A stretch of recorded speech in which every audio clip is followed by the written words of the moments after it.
Shakedown. Huh? Thank you, Malone.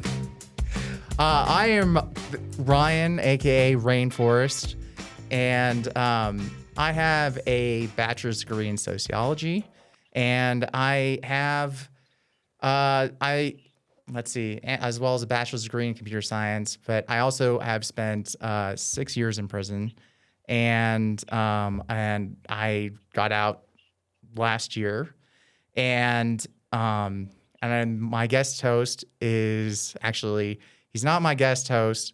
He's just some guy who's on my show, according to him. And his name is Malone. He has spent 30 years in prison, and he also just got out. I have a GED. He has a GED. He's very proud of that. Yeah. And tonight we actually have a guest with us tonight to talk about the criminal justice system. Why don't you introduce yourself? Yeah, thanks for having me, guys. My name is Justin. I honestly just a layman on this subject. I do sort of engineering tech support for a kiosk company in Colorado. So I know almost nothing about the criminal justice system apart from what's on television and books and Serial podcast. I do like Serial. I am also a big fan of Serial. Yeah. That is good. They do an excellent job of storytelling on there. So the latest ones haven't been about criminal justice, but yeah, the first 2 seasons are very informative. very cool.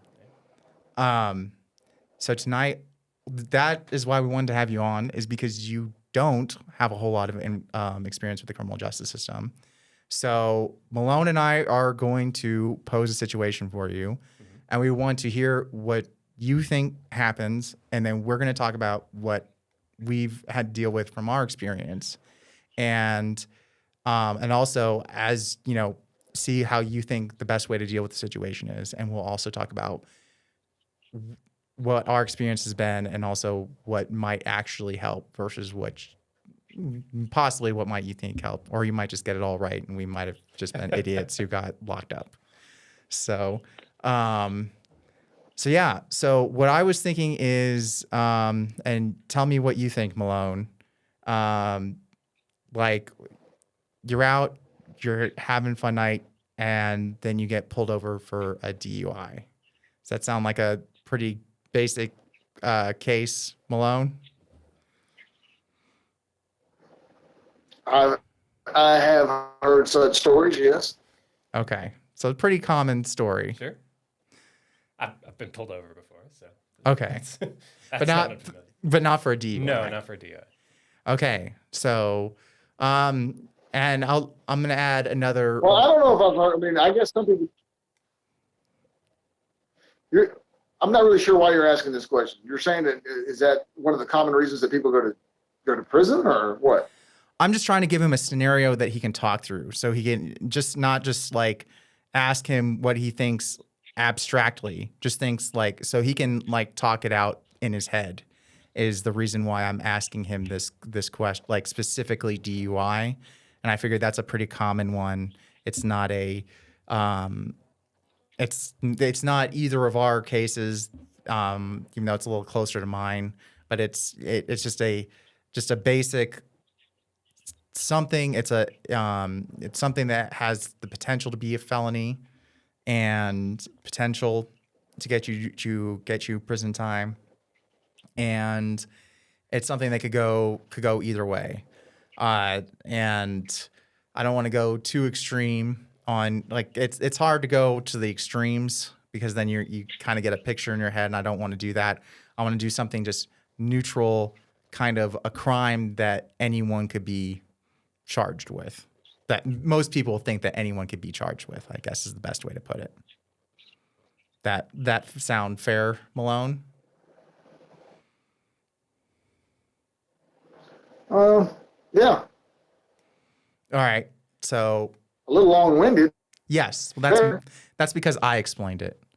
And I'm going to add one extra wrinkle. You've been out, you had a DUI, and you're not they didn't, you during the accident, you don't really remember. It's all kind of hazy, and you're not in the vehicle when the police find you. So, um, go. So You're what? making this really complicated. Police Maybe, approach maybe me. I They ask me what I'm doing out here, presumably like check my ID and stuff like that, right. and then proceed to arrest me. Is that Right. Yes. So okay? that's the first step. So what are you doing in that situation? Uh, so I'm assuming if I'm being arrested at that point that uh, I could ask at that point like why they're arresting me at that point, and they have to tell me why that it is for a DUI, right? No. No, They don't have they can just throw me in the car. they they don't well they're not necessarily going to so generally the first thing they're going to do is they're going to ask you, so what happened? What did you do? Why'd you do this? Okay. That yeah. Malone, like what are some other questions they're going to ask like right away? I'm sure that, well, first thing in my mind, I'm thinking is that I think we're asking the wrong question. Is that kind of a one fit all time? He's coming at the point of view, what is the actual procedure they're supposed to do? And that's one of the things that you and I are always talking about is that all the stuff that you're supposed to do, all these thoughts that are supposed to happen, and what you the rights and so forth that you relied upon aren't what happened at all. And for the most part, you don't get any of those rights. You don't get any rights other than what you fight for. Now that's not always the case because I mean police are human beings and are not absolutely monolithic. So I mean sometimes you be treated excessively or with or gently or whatever. But it's not always the case. It wasn't the case with time. So I'm gonna sum up what you just said, Malone, because our connection is really bad right now. Basically, what you're saying is not asking the right questions. It's about what's supposed to happen versus what rights, because we're not getting the rights. We have certain rights, right? Yeah. Maybe I should just continue instead of asking you like what can I do at this step. Maybe We I'll have just, these go through a beliefs. general process. Yeah. I mean, go ahead, Malone. What were you going to say about beliefs? I'm just saying that as I have had general beliefs as an American that there's certain processes inalienable, right? You're innocent until proven guilty, and all these other things, right? And almost all of those turned out to be wrong, or at least how I saw them to be turned out to be wrong. Well, Turned out not to be what they thought it would be. I'm not going to do now, and go ahead. right. So what Malone just said was he heard the beliefs that he had. Almost all of those were pretty much wrong, which is basically where we both kind of fell on this issue, and we didn't have any understanding of it. And I really, honestly, I like where you started out because I think you were hitting on that point, which was they have to tell you why you're getting arrested, which is honestly that's actually in the law that they have to present to you a reason. Like there's actually it's the habeas corpus. It's a big part, but but really in practice the police do not have to tell you why they're arresting you. In the action, the habeas corpus they've pushed back till when it's in court. What actually happens in practice is that they ask you questions, and they're constantly asking you questions. And here's a question I can ask at this point. So you're drunk. Something bad has happened that you might be responsible for. Or it's unclear, but you have at least a strong suspicion, and you're in that state and you're with a police officer. What is the best thing to do when he's asking you this question about what happened? Perhaps I've been tainted by too many internet videos, but basically just don't talk to the police while you're getting arrested is the lesson I have learned from various both television and internet videos of I'm blanking on what that's called. basically the people who think they're free citizens of the U.S. and don't like the law doesn't really apply to them because they're free citizens. I forget what that movement's called, but anyway, yeah, basically stay silent, wait until you're You mean like those at the police militia people office. that do that? That like move out. The militia people that do what?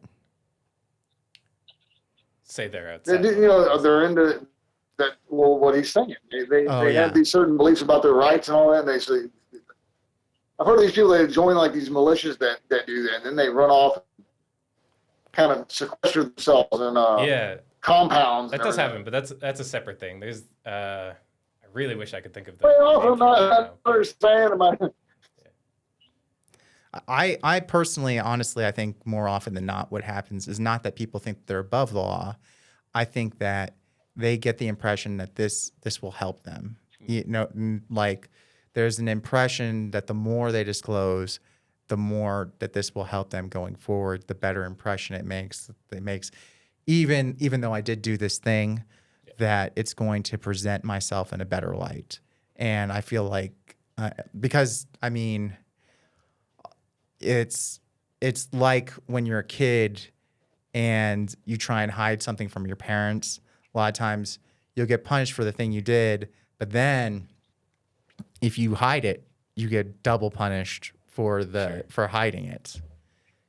Yeah, I mean, it's hard for me to put myself in such a situation, but I generally certainly my instinct would be to answer whatever questions people are asking me because like I worked with EMS for a while, and my parents worked with EMS and stuff like that. So in general, I want to like police officers, but certainly know from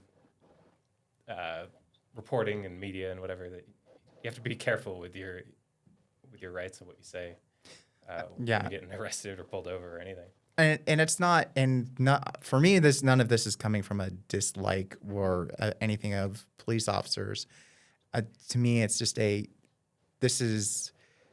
they're doing what the training is for them. They're looking for a problem.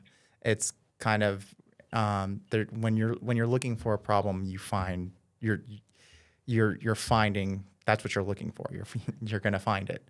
Yeah. And so when they find someone outside a car, Yeah, what I totally agree with you there. I don't think that's what's going on at all. I mean, this scenario that you're talking about is very similar to the one that Sandra Bland. Sandra Bland was being arrested for evading arrest. There was no reason whatsoever to arrest this woman. The cop just was drunk with his own power. Why did Sandra Bland act the way that you were saying that some people think they should act? But she did. She didn't believe that she should have been pulled over and all this other stuff. And so this cop is going to teach her a lesson about how she's supposed to respond to authority. And which is completely against the law. It's completely against a violation of all of her rights. And drug this woman out of her car and wrestled her down in the mud and arrested her. And his reasoning is that she resisted arrest, which is, I mean, it's circular logic. I mean, Yeah. She resisted treated badly by cops. Yeah, she resisted having authority. This cop's abusing his authority. Use of excessive force. She didn't do anything wrong or illegal. right? There was exactly all to the excessive force. That's why I mean I have a hard time understanding it. The cops are getting attitude like that podcast you made me listen to about the Punisher symbol. Cops are getting this attitude. There's bad people, and I am here put on this earth to stop bad people. So the bad people become people that they don't like, and there are people that have an attitude to them and so forth. And then all rules go out the window at that point because they're bad people. They're criminals. Yeah. Doing the right thing. The podcast. All the rights and everything. The pendulum of power swung so far in the favor of the police officers that, of course, someone wealthy, famous, have something for you like it. That just do whatever they want to you, and they do that. herself so never know about this. So I Think couldn't. about that. I couldn't hear the end of that, but I did certainly hear the pendulum swung so far in the power of the police. And I generally agree with that based on what I've seen, based on George Floyd, based on qualified immunity, stuff that I've seen cropping up in the news lately. But as far as the process goes, I still, I guess I generally feel like I don't know, in your average traffic stop or whatever, Okay. it probably goes less hectically on average, but I don't know. I mean, how widespread is the problem other than, Well, sorry, not, yeah. just how widespread is the problem is, I guess, the question I would ask. And that's why I'm trying to make it very specific, so you can walk through the process and kind of see how it's supposed to turn out. The traffic, I feel like it goes all the way to the traffic stop, but it's not the same because you don't when you go to the traffic stop, you don't get labeled, but you can even from the traffic stop you can end up in the same place. But it's easier to picture it when you have serious hanging consequences in front of you. Okay. So, and like the reason I like the DUI example is because it's a good balance of what you can have. You can really have almost no consequences on one side, and you can have very serious consequences on others. We've seen both. Yeah. Both of us have had experiences with both. We actually had an episode where we talked with a guy who he had a DUI. He had 10 years, and those 10 years, I don't even know what year he was on, but when he was in with us, he had some very dire consequences inside because he was inside. So the question is, so what determines that? I mean, we can continue the scenario. I assume so. If I had my faculties with me, I would probably try to stay more or less quiet while I'm being handcuffed, put in the police car. Okay. Which is great. That is the proper thing. Just so the people listening know, that is that you learned. I did not think the TV would teach that, but yes, that is a great thing to do. That is absolutely recommend. If you're in trouble, do that. Yeah, honestly, it does come from just internet stuff. A sovereign citizen is the thing I was thinking of earlier. People who say they're sovereign citizens and they can look into it if you're interested, basically. Okay. But in the comments, it's always like, know that you just should stop talking to them. If you're under arrest, just stop talking to them. Get in the car. Yeah. Sort it out later. If I'm drunk and I need to sober up or whatever, doubly so, I imagine. Right. If I can control myself. And then I put me in the car, bring me to the station, where I assume they put me in the jail cell at the station. I don't know how. It depends, and so I'll walk you through this part because this one is you're not going to know it unless you've been there, and it depends on which one. If you're going to a city, in my situation, Malone can argue with me. He might have had a different experience on his end, but when I went to the city jail and I was in a small suburb, you went right to your own cell or right to a cell, and benches where it's like a glass cell in a there's city there's a glass wall and then the whole wall's lined with benches and there's one toilet and there's actually a phone in there and then and so you're in there and you can and everyone gets thrown in that tank and then that's where you are for actually where I started off at is I went to the hospital. They took me to the hospital. They cut off my clothes. They looked at me. I spent the night over there, and then they took me to the city jail. But in a DUI case, unless you are clearly injured or whatever, then you're going to the city jail. You're probably going to go to a block like that, and then. But if you're going to like county or something like that, you're not going to a cell. You're going to booking, and in both cases, it's the same thing. You're getting booked. And booking is where they're going to get all your information. They're going to take your fingerprints. They're going to get your mugshot. Yeah, your mugshot is like one of the last things that's going to happen. and it's a long process, but it's just you, like if like in Collin County where they eventually moved me to, Collin County, you don't go send a cell. There's a big room with TVs, two TVs on like, or two TVs on one side and two TVs on another side, and then there's like 3 rows of chairs facing each TV, and one is for women, one set of 3 is for women, and one set of 3 is for men, and they're just faced opposite each other, and you're just stuck in that room, and people are stuck in that room for days at a time, waiting to be processed, and yeah.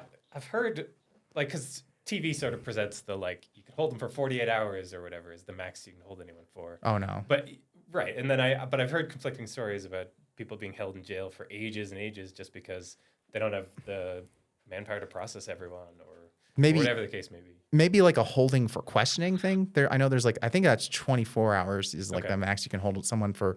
Like if you pull, like if an officer pulls someone off the street just to question them, but they have no proof. But if they find you at the scene of the crime, they're putting you in jail as a suspect. Okay. And but if they're holding you in Any limit to how long they can hold you? well, they got to give you a charge. So there's That was actually one of the. That's actually one of the things they do with me that almost had the case overturned, is that they illegally arrested me for the sake of being able to hold. They arrested me up. They took me in and arrested me without any charge whatsoever. And then later on, after holding a window in the room for I don't know how long, they got enough information from me to charge me for a crime. you don't know how long you were in there. No, there was no box, there was no windows. All I know is it was early in the morning when I left. It was nighttime at night. When I got there, it was early in the morning. When I left and actually got taken to jail, it was nighttime. I have no idea how long there. I know that the time that they always, the time that they actually put on paper that I signed, later on they didn't charge me, or formally charge me like another one, which is capital murder. That was wrong. They like had it on there for like 10 o'clock in the morning. I mean, I walked out of that room because when I saw the window, That's Yeah, I mean, I've like never been locked in a room like at all in my entire life. It doesn't. there was huh? I didn't Sorry, hear anything you just said. I just said that cut you off, and so I didn't hear what you're saying when I was talking. oh. Oh, okay. I had just said that I've never been Okay. locked in a room, certainly with no windows for any period of time. But I mean, it does seem like you should be entitled to some sort of information as a. well, eventually you do arrestee. you'll go in front of it. Like I was within it was about, yeah, I guess within 24 hours of when they took me in, they put me in front of a judge. Okay. And like the judge is actually that came to the station, and like in a county is actually the same building as the courthouse. Okay. So a lot of times when you go to to your traffic court, that's also where the jail is. So the judge, you'll go in front of the judge, and the judge determines says what your charge is, and then says what your bond is. Okay. And that's how it goes. So you said there was a phone in the cell. Yeah. When you're there. So are you just allowed to call whoever you want, or how They- does that work? From my memory, I couldn't make any calls on it right away. I had to wait. I think that phone actually it charged you for making any calls, but there was one where you could make free calls, and they pulled you out. They pulled me out after a certain amount of time. Yeah. Then I was able to make my call and call my family, and um and then that's when I called Yeah. them, and then eventually I think I made another call. I just called collect, which is what you have to do if you want to make a Yeah. call from that cell, and then I just called them and checked in with them. But that not all places are going to have phones in the cell. That was just So there's no uniformity between processes on that. You don't have no. Like, I mean, one big thing was like there's no uniformity at all, like about a lot of different things. Whether I mean, that one had plexiglass walls and a phone in the cell. In Dallas, the next county over, or the next city over, there's bars going up and down the way. There's no phones to be had really at all. And then, I mean, facilities aside, that's going to be city to city, but it seems like there should be some sort of process as TV shows. I want my phone call or whatever, where you can insist that you get a phone call. You're gonna be processed, right? And it'll look a little different at each place. They're gonna, take usually at some point in time, usually once you reach county, then you're going to, because everyone from city. Well, so what I was saying, there is a bit of uniformity in the process. You're going to go through booking. You're going to go through that. They're going to probably send you, after you go to city jail or wherever, they're going to send you to county. The question is, then you're going to get you're going to have your charge, and then then as you're getting booked. For me, it was before I got my mugshot and all that. That's when you get your charge and your bond set. All right. Then once you get your bond set, like, what do you think is going to be like the next thing, and how do you think that works with a bond? So I mean, I would assume that I would have called a family member who would then be calling the police station, trying to figure out what they need to do from there. Hopefully pay a bond or whatever. That is a great question. What do you think happens with your family member? Like, what should your family member do? First thing, I guess, other than doing some basic research on figuring out what to do from there, I would expect they'd call the police station, trying to see like what happened, where do I need to go. So they would be communicating with the police station, trying to ask what steps they need to take. But are they able to just get information about me after being arrested? They are able to get information. Okay. The police, I don't know what the police will do, honestly, on this front. They might be pretty helpful and lay out, especially once you have your bond. A lot of times, if they call too soon, like let's say they knew right away that about your crash and about your DUI, and they knew right away, they knew you got locked up, and they called the police station right away. The police would probably say, well, he hasn't seen the judge yet. He has to see the judge. And they probably would tell them over and over, he has to see a judge. He hasn't got an appointment yet. Once he sees a judge.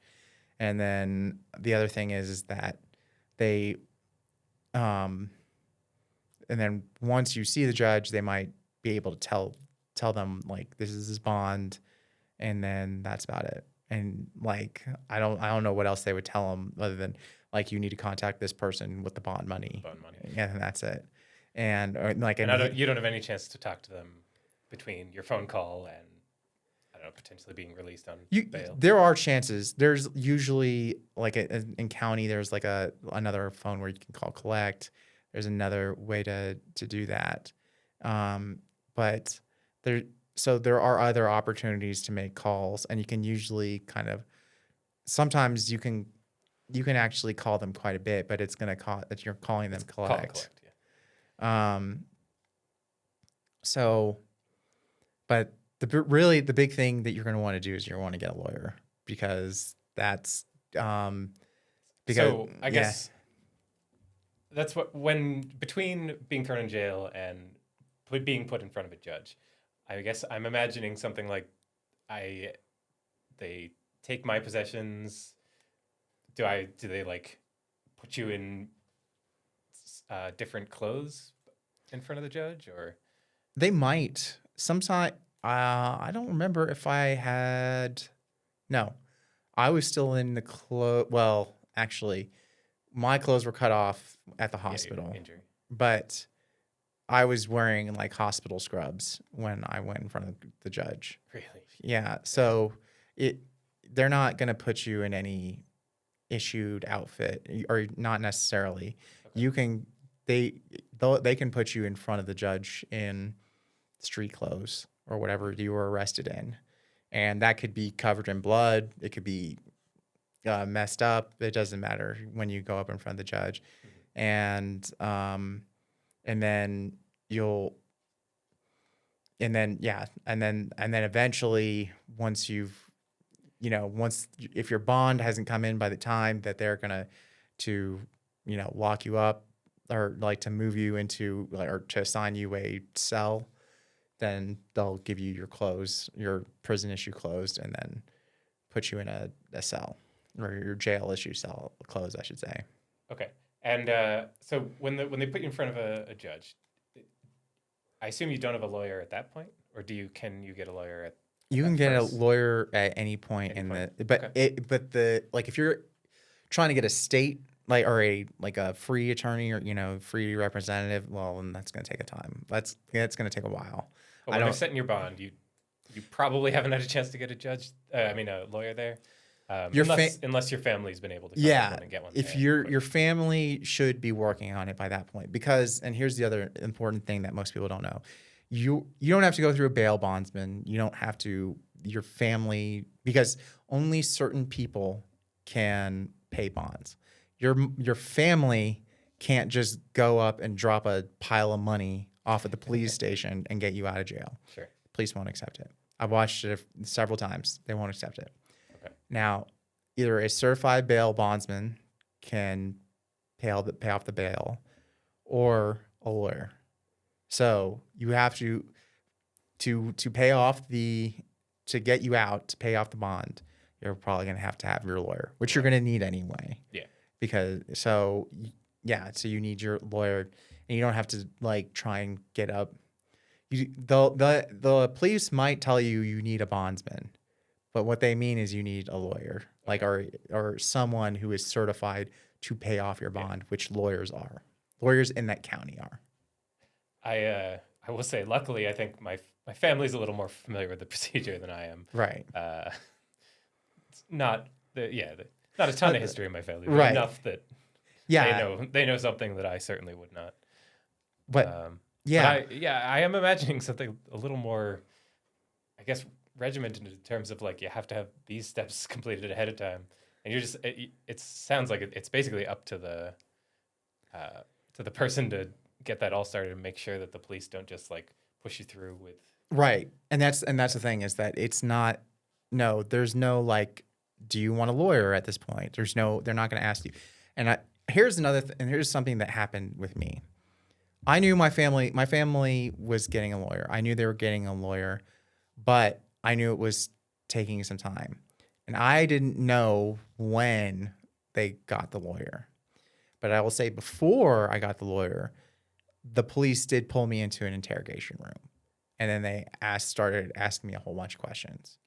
And they started asking a ton of questions. And I am sure I'm not the only one that they do this to. Yeah. And they knew that my family had a lawyer at this point because the lawyer had contacted them. Mhm. So and so they were asking me a whole bunch of questions. And they did not tell you that that you were getting or you had a lawyer at that point. Right. Yeah. They did not. No one's telling me that I had a lawyer because there's no contact right now, really, and so they're not telling me, and then they're asking me a whole bunch of questions, and I'm just telling them I'm not answering the questions, and they dropped it after about like half an hour, and then I went out, and then seriously, they led me right out of that room, and my lawyer was sitting right there. That was the first time I saw my lawyer and knew that I had a lawyer. So, yeah, there that stuff like that. Yeah, and are these like a different set of? So the police officers arrest you, and then is it like detectives that come and question you, or is it just different police officers, the same police officers? Do you? Well, it's all different police officers because there's the police officer who picked me up the night before, like it's not his shift. Like I'm sure I had I guess interaction. I'm just wondering, are the same cops who go out and arrest people, are they the ones that do the questioning, or is it a separate? I think they all do all these different tasks. I don't think Okay. there's like a set. There's not like they always talk about like desk workers and all that kind of stuff. No, I think everyone does everything. I don't think from what I saw, Yeah. I could be wrong, but from what I was seeing, there wasn't like one set that specifically did desk work and one set that specifically asked questions and one set that went out. They were all kind of rotating. Okay. They all have different shift. I later on in in prison, there's officers there, and the officers like what would happen is the officers would come on shift, and they wouldn't know what they were doing that day. They would just be assigned, and then a lot of times you'd see them, they'd be really annoyed with their assignment. Like they'd be like, "Oh, I got this again this day," or they'd be really excited, be like, "Thank goodness I have this assignment today," and like because they don't get to choose, it's like it's Yeah. random, and like And you like sometimes find out on the day. yeah, you find out like on your shift as soon as you arrive for that shift. That's when you find out what you're gonna do that day. All right. And sometimes your shift, you might arrive for your shift and you might find out that you're working 2 cities over. So police, like when you're hired, you're not like Like this is working in your own this community is always? prison officers. Oh, okay. Oh, right. Yeah, so prison officers they would find out they're working 2 cities over because there's a prison that's understaffed. Okay. And really literally, I mean, all of the Texas prisons were understaffed, but they would take whatever one for whatever reason, they're all understaffed, but like one might be especially understaffed and they just take as many officers as they could from a nearby one and send them over to that one. Yeah, I don't even know if I can imagine what happens in jail after that. Do you? So how long between arrest and actually like getting in jail for you? I guess. Well, Or okay. in prison. Yeah, okay, Not in jail, prison. Prison. So we can go through this process. So what happened? All right, so we had county. There was then eventually, and then I had met my lawyer. A couple days later, I had bond. The only reason it was a couple days later was because my family was worried about the victim's family retaliating. That's what they were worried about. So they waited a couple days and then bonded me out. And then when I got out, then the process is trying to get a court date. And so how long do you think it's going to take to get court dates?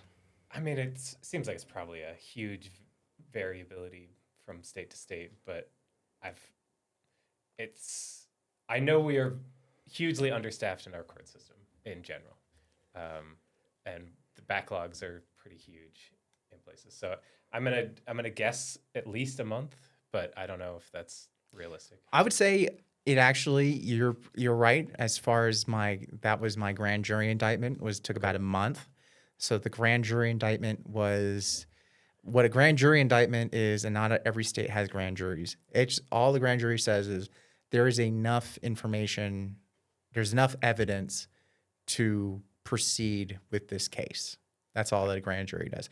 And you'll hear it in the news all the time. To me, that's the most bonkers part to me. Like, just someone who is charged can have a month or more, like years, I've heard. I don't know if that's true or not, but I feel like it can be years for people between being charged and being getting to get a court date, like no proof, no evidence, no nothing is necessary. Just charge to court date. You can like lose your job. You can have, I mean, you can't take care of your entire life for It costs that period of time. And my of course my the cost. Yeah. my bond was like thousands, if not tens of thousands of dollars. And so if you can't afford it, you're in jail that entire time. And so you're sitting in a cell that entire time. Well, not I guess you're not sitting in a cell that entire time. Yeah. I don't like that's also not an accurate picture of what's going on in jails. But the thing is that when you're having that when that's going on, so you have, let's see. So that, yeah, you have the grand jury indictment, and which could take a month just to get that, and you could be sitting in a cell that entire time. Then you have more court dates. There's not just one. If you're going to actually fight your case, if you're going to actually fight your case and say that you're not guilty, then you have a trial to prove guilt or innocence. All right, that's going to take, if you're in jail, which those are the ones who get the top billing, that's going to take at least 6 months, depending on how serious the case is.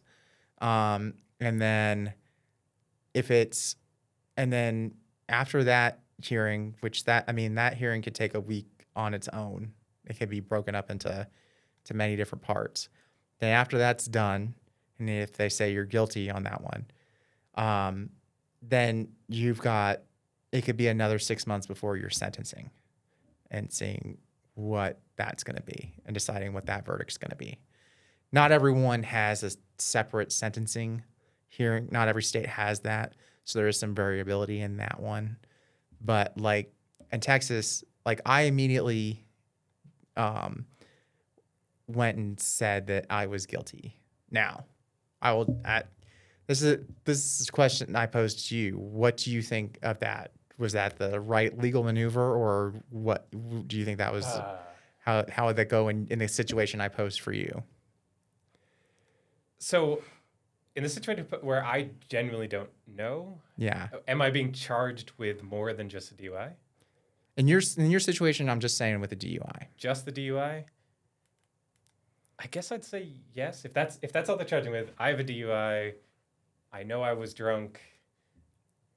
Yeah, I would say probably admitting that much. If I genuinely didn't know what happened prior to that, and I suspected, I don't know, if I suspected something more, or they were accusing me of something more, or if I thought I was drugged or something, I suppose. This is a point that Malone and I got into on the very much on the last time, on one of the other podcasts, which is, does it help your case or does it hurt your case? And you're right. Maybe on just a DUI, it might help accepting responsibility. The problem with it is that because you've accepted responsibility, the prosecutor can now hit you with everything that they've got. There's no reason to really go lenient on you. Now, there's also, because it's just a DUI, there's no reason to make an example of you either. But maybe there was the governor's son just got hit by a drunk driver, all right, and your case is coming right after that.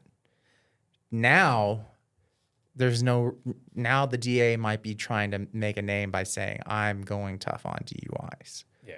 And there might be a situation like that. And so if that's the situation you're in, and you say you admit that you're guilty, and you go in front of into that courtroom, then the DA has no reason to give you a plea deal. And they don't have have to tell you exactly what your sentencing might be or anything. You have your sentencing's within a range. Yeah, and they do tell you that ahead of time. I'm trying to think of what. So a DUI in Texas for in the first 3 DUIs, it's 2 to 20. would be your range. That also seems so bonkers to me. What that kind of range? Like, what is?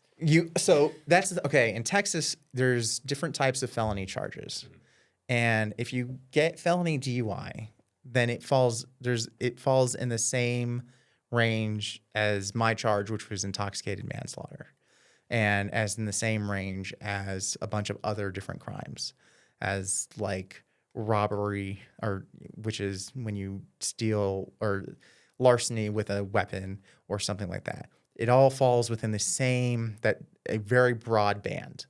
Now, if you like murder someone, that's 5 to 99. Like, and that's in Sure. that. Yeah, I can understand those sorts. Yeah, and Of ranges, I guess, but it it does seem like a lot of these minor crimes, the ability to take 20 years from someone's life for right. yeah, The effectively. And maybe at one point in time, the intention is the judge, they would have these broad ranges so that they could have, the crime would fall in this range, and then the judge could use their, understand the situation and then make a call on that. But that doesn't seem to be how it works in practice. Generally in practice, the judge really isn't the one deciding, because the one who decides is actually the DA. The DA makes the plea deals. And if he makes a plea deal and you sign the plea deal, then the judge is going to generally accept it. And that's 95+ percent of cases are resolved that way. Yeah, I think they talked about that in the second season of Serial at some point. With it. Yeah, that they went over that a fair amount. It's been a while. Yeah, I do remember the DA being a huge part of that decision-making process, and they don't know anything about the case. They're basing it off of almost the political landscape, not necessarily politics itself, but like the politics of the. Well, often DAs are an elected position. So if you're an elected position, and you're not going to get elected as DAs by saying, I gave the minimal amount of punishment to the most DUIs. That's not how it's going to work. Yeah. What's going to work is going to say, I gave 20 years to every DUI who crossed entered my courtroom or something like that. Yeah. Or they usually, in each county or each jurisdiction, they have a certain crime they target, and they love to make a big fuss about. In my county, and intoxicated manslaughter was the one, and that was what I had, or any sort of drug and alcohol offense. They love to hit on those. If some other counties, it's not as bad. In Tarrant County, they had a kid who killed 4 people when he was driving, and they gave him probation. So, I mean, this is like, that's one county over. So, it's totally, it's dependent. Same state, same general laws that they have to follow, but there's different discretions, and they don't all have to hit it all the same way. But like I said, it doesn't do the DA, if they're trying to get elected, they're not going to promote themselves by saying they were the most lenient. You're not getting elected on a soft on crime platform. Right. In general. Yeah. So, and that's what hit me. That's what hit Malone, who unfortunately, I wish his stuff was working better. But that's cellular connection hotspot's never going to be the best. I don't know what. I honestly think it's a combination of things, but yeah. we'll get it figured out. But that's But anyway, so let's see. So that's a big part of it. The DA is going to decide the bigger factor in deciding your sentence. It's not the judge, it's the DA who decides the sentence. You're going to sign off on it, and then I mentioned they don't know a whole lot about the case. Do they? How much do you know? How much they get? Do they get the details? They can get all the details if they want. And one of the biggest problems is a lot of times the DA does not. They do not have to disclose the majority of it, or they can, like the defense, they have to eventually disclose everything to defense. But usually they won't disclose everything to the defense until the night before the hearing. So if you're trying to mount a defense, you can't even see what they have or what the evidence is until the night before the hearing. That's crazy. Yeah. So they have a ton of power if they and to be fair, like now if every single person said no to plea deals and decided to fight their charges, the criminal justice system would grind to a halt immediately. They couldn't process the cases. There's far too many cases. We have the most people locked up per capita by leaps and bounds compared to any other nation. Compared to China, like we lock up more of our population than China, which is to me it's crazy. We pay an arm and a leg for each one of them too, as what I've heard. Yes, it's not just that we pay an arm and a leg. Like it costs a lot of money. We we do to a fair amount. Okay, I'll ask you a question. You get locked up, and I said we're not just sitting in a cell all day. What do you think happens if you're locked up in any place for any extended period of time? Jail or prison? Which? I'll go with prison. Prison is just so. I'll tell you the difference between jail, in case you don't know. The jail is holding until you get your court, until you've gotten sentenced, and then prison is where you're going to go for the long haul. Yes. So yeah, I did know that. Okay. Okay. So I know very little about prison. The only things that I would have seen are probably the higher security levels in media. Okay. But I guess I would imagine you're generally stuck in a room for a large portion of the day, and then you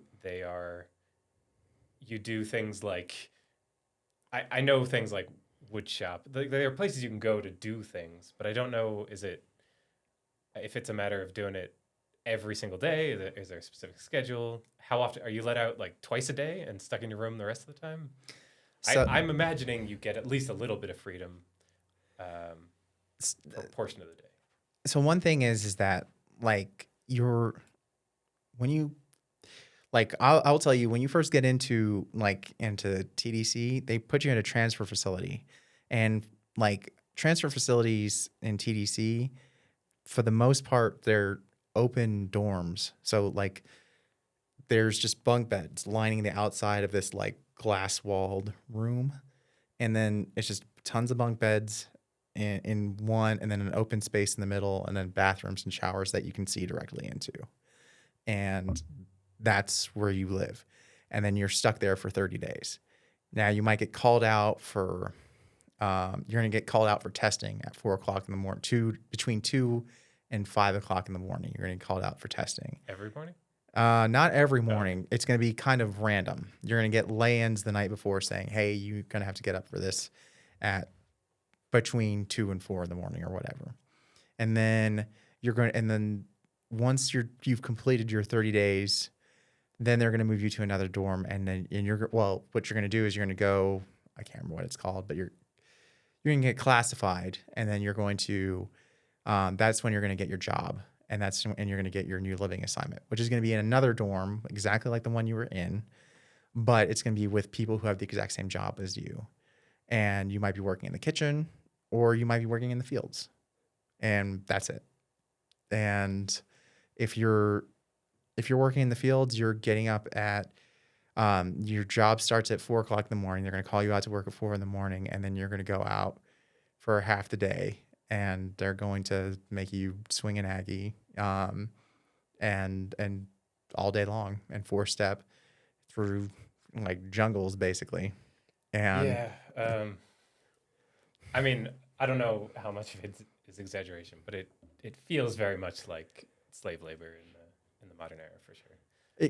Yeah, I mean that's the transfer facility. It does, once you get to an ID unit, or as you spend more time, you can get other jobs like maintenance or making clothes or furniture, or it just depends on the unit and where you're at, like selling commissary and things like that. you can get all sorts of different jobs, but you're going to have a job. You're going to be assigned a job and you're going to do it. And you might in Texas, there are many goods that are made by inmates in Texas. There's many goods I'm sure in Colorado that are made by inmates. It's just a matter of you don't know. And then so even despite the fact that they have all this free labor from the inmates, it does cost a whole lot of money to feed all of them. And then any excess food, which there's always excess food, they will dump or feed to the pigs. And so there's that goes to waste too. And it is a huge drain on, there's no calculus where I can see this being a profitable. Well, I do know that it's not profitable for the state or for the country. For private prisons, they seem to manage to do it. But yeah, that's I only know what like headlines and like lefty sphere commentary says about these things. So I do take it with a grain of salt. But yeah, our private prison industry is a big talking point. Yeah, these days, private prisons are. It's funny because like a lot of times I've heard a lot of awful things about private prisons, and honestly, everyone tried to get to a private prison because private prisons, they were run better. Like they were like, one thing is that like, so commissaries where inmates can spend, like families send people their money, and families send inmates money so they can spend it on like other excess food and stuff like that. Well, prisons don't feed very well. So inmates want to buy food and stuff like that. So getting to commissary is a big deal. If you have money to buy commissary, you're going to want to buy it. So you would think that they would want to make commissaries easily accessible. Yeah. But in public prisons, they make it next to impossible to access commissary. In fact, a common. Why? I don't know. I could not tell you. But they make it next to impossible. A common punishment is that they'll just shut the commissary down. But in state prisons, they will make sure, if you want to go to commissary, they will make sure you go to commissary. You can go to commissary every day of the week if you want to. And in state prisons, I imagine the profit margins on that are pretty steep. They're crazy. Yeah. I mean, they seem relatively cheap, but like one single ramen is like $1. Like, so, I mean, it's not, or it's 50 cents, but that's still, you can buy 10 of those for $1. Yeah. So there's, there's definitely a fair amount of markup on it, and that is a huge moneymaker if they wanted it to be.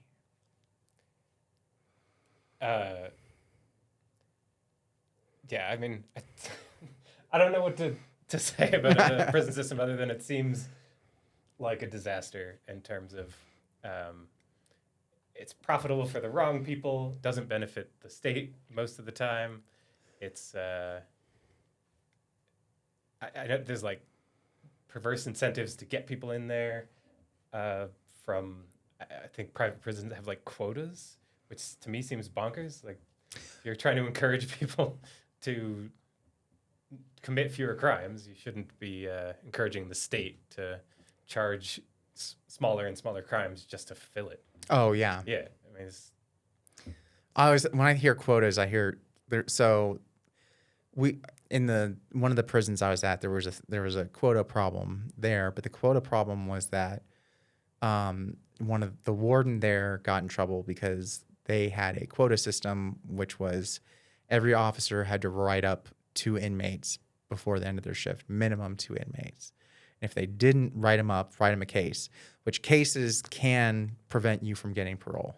Yeah. And if they didn't write up 2 inmates, then the officer would get a case. And so the officers were constantly looking for write-ups, and they'd write up total. A lot of times what officers would do is they would just come in and they would just write up an entire dorm. Just come and write up an entire dorm so that all the cases would get thrown out. But even if they do that, all of the inmates get called out. Like they call out all of the inmates to go to court and everything. Like even in prison, you have court and stuff like that, and you have to go deal with this. And court's not like court is even more inconvenient in prison. Like it's in the middle of the night. You'll be called, like it's going to be called when you don't work. So you're not going to get out of work for going to court. So it's going to be called at a super inconvenient time for you. And it's extra punishment on top of whatever it is you're accused of. I mean, yeah, there's. I'm not trying to like just lay down a whole bunch of awful stuff on you. That's not the goal of the podcast or anything like I that. get that. And I don't want to like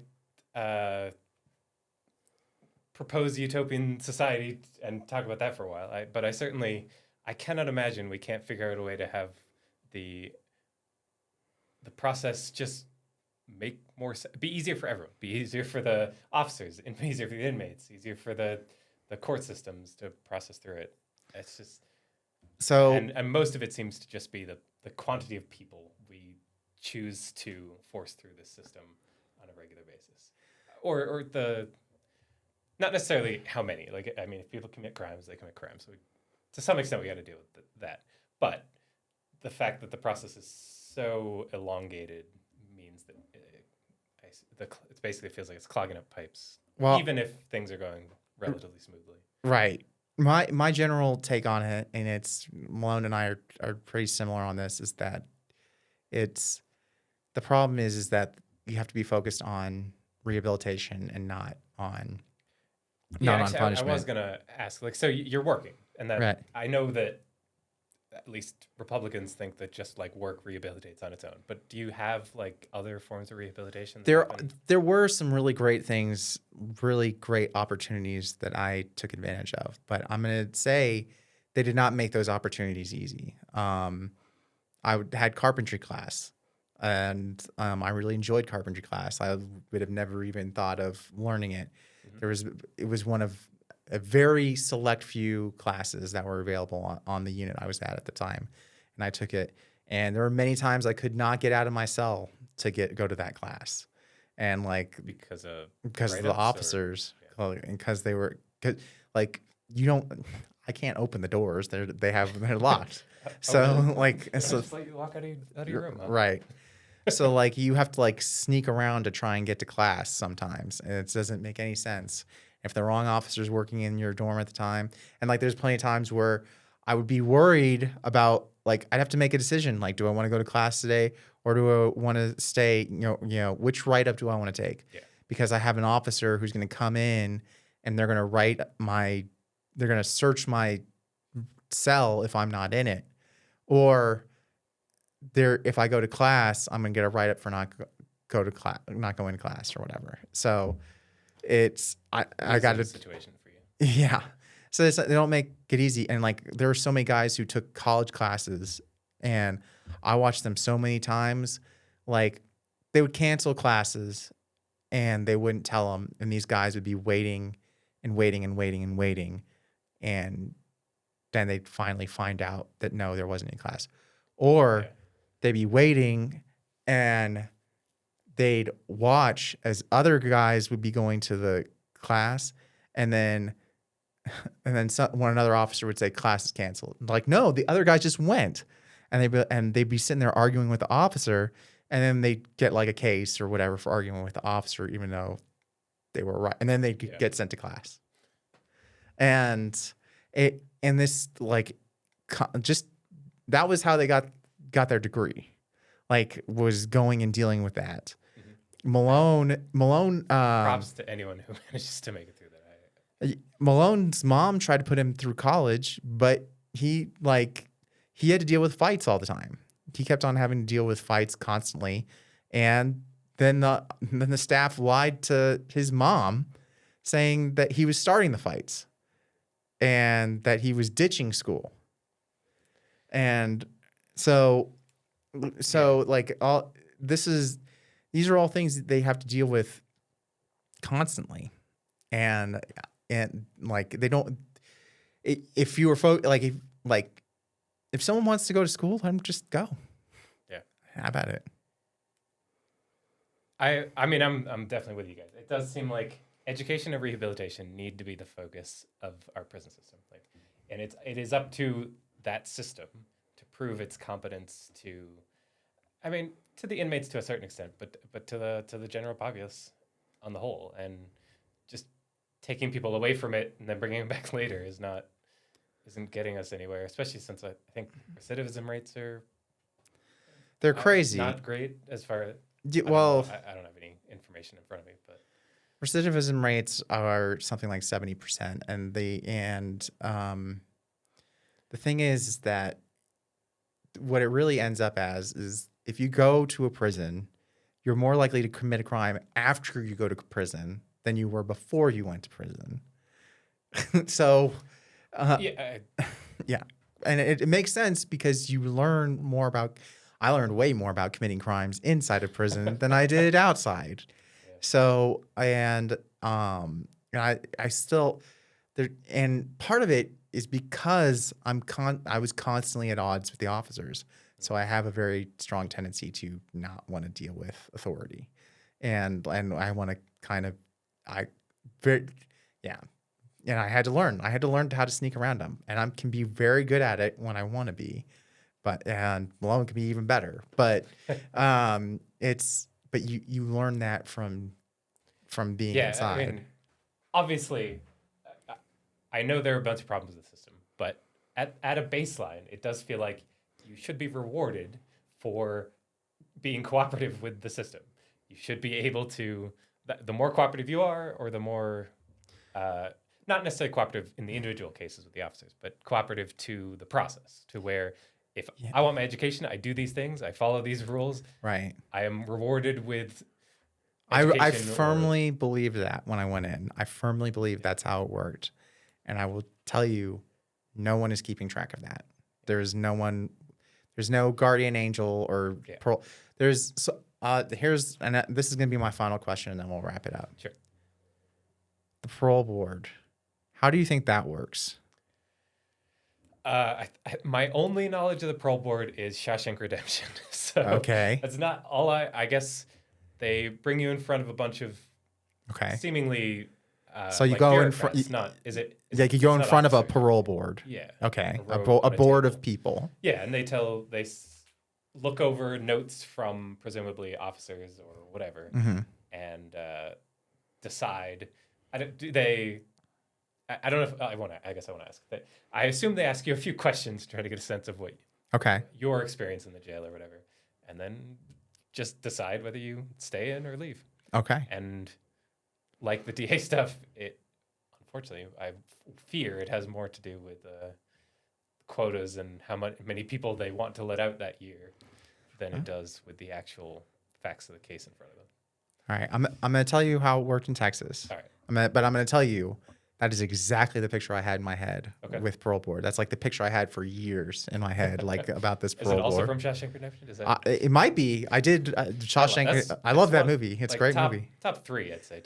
Three movies. It is an excellent movie.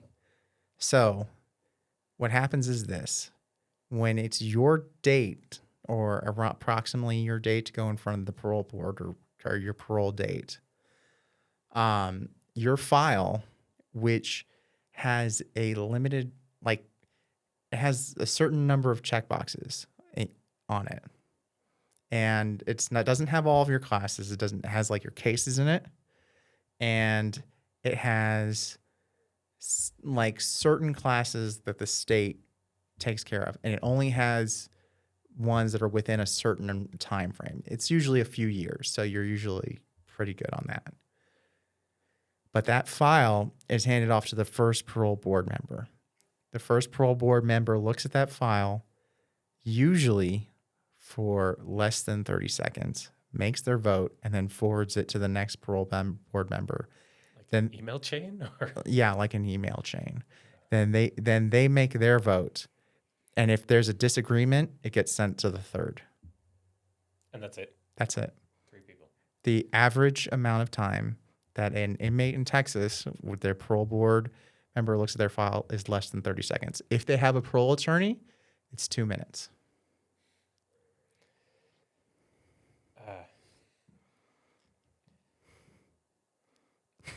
I don't know. I don't know what to say. And on that, we will Yeah. we will end this extra long. I don't even like what. Yeah. I guess my question about that is these parole officers. What is their I guess qualifications for this? Are they ex-police officers? Are they in like what is their training to get to know whether a person deserves parole or not? I guess. I believe those are elected positions too. I'm not sure if they're elected or if they actually I think they're appointed positions. Okay. And some of them are ex-police officers. Some of them are social workers. But they're usually. I would hope that all of them are social workers. That's what I would. I know that it's not true. But I would say that should be. There were lawyers that would hand out these charts of like each individual parole board member in each individual jurisdiction and their answer rates. Okay. And it like some of them are like 90% no.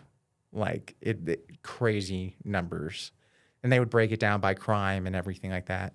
And it's crazy. It's like some of these people, yeah, they're not handing out parole. Other ones, they're far more understanding. I was very fortunate because I came up for parole during a pandemic, and Malone was very fortunate because we were able to find like a team that was looking to help someone exactly like him.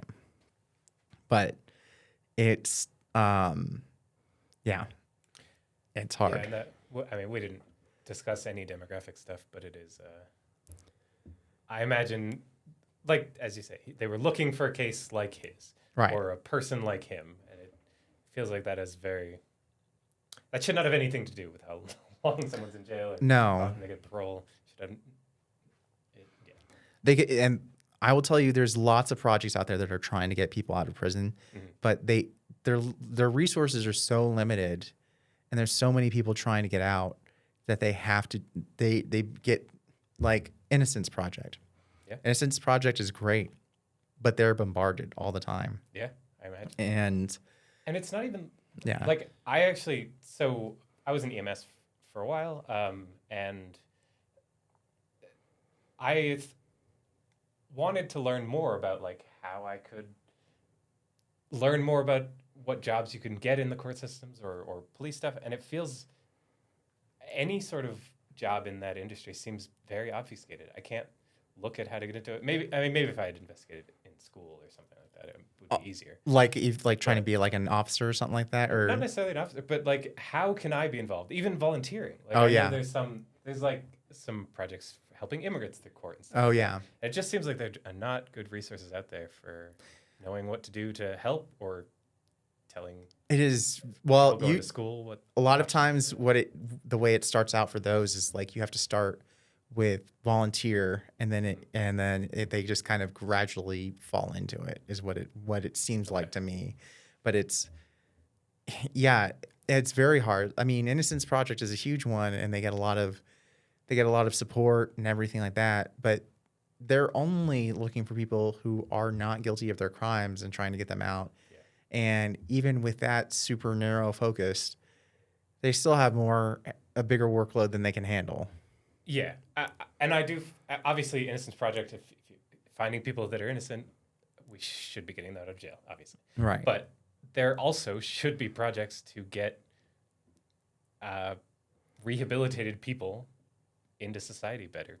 Find the people who deserve parole. And, Yeah, I mean that was the thing. I was looking for that constantly. I was looking for, look, this is too much. This is too. I mean, I've got basically I had a 10-year prison sentence, which I'm still doing the parole on right now, plus 10 years probation on top of that, and there was no reason to be sitting in prison, and that's also it also has to do with mandatory minimums, which are like you have to spend depending on your type of offense, you have to spend half of your sentence in prison and stuff like that. And there's all these other things that tie into it, and it's hard. Like there's a lot of things to untangle, but like I said, like just like the Innocence Project gets hung up on the one thing it has. One thing I feel like a lot of people get hung up on really badly, and it kind of detracts from helping this whole issue, is the death penalty. The death penalty is, it's awful. It's like arguably the most awful part of this whole system. But if you attack it, if you start with, this is the death penalty and we need to get rid of it, well, you're ignoring everything else that led up to the death penalty, and you need to get rid of everything else. If you get rid of everything before it, the death penalty will fall off on its own. But if you attack the death penalty and ignore everything else, then why would they get rid of the death penalty? Because they've got you busy and distracted from all the other stuff they're doing that they don't want you to pay attention to. Does Colorado? I don't actually know. Does Colorado have legal death penalty? I know where I was at before. I don't think Colorado has a death penalty. Okay, I didn't think so. Texas definitely Texas does. Texas is big on that. So yeah, certainly would like not to have the death penalty anywhere in the States, but I agree with you. Those cases are so. There's so much involved in them already that even if we did fix those, it would have such a small impact on society as a whole, I guess. yeah. But anyway, should probably wrap it up at this point. Yes. Sorry to. No, it's no problem. We can wrap it up. And Yeah. but thank you for being our first in-person guest. Well, we've had one in-person guest before, but he basically crashed Malone's apartment. So that was this. Thank you for being the first one who was invited, first invited guest. That's great. Yeah. Hopefully, we can have you back and we can talk some more. And it'll be great. I'm sure I'll be around at least the building more often. Cool. But thank you so much, and thanks everybody for listening. The Shakedown is recorded in luxurious Longmont Public Media Studios, and our theme song, Shakedown, is provided by Envato Elements.